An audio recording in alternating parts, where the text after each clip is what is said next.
Natorra orkestara Atxa izeneko lan berria, bera mentxe dago, lau kantaz osaturiko lana da, eta Joseba Eskubiren portada itzelonekin, hauxe.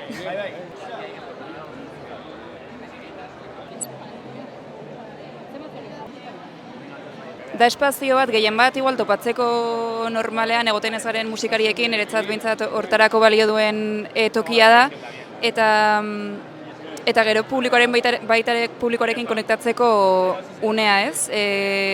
Gainera, uste dut, Euskal Herrian normaltzat dugun hau, gero toki askotan ez da existitzen, orduan uste dela hemen tokian dugun espazio sagratu bat.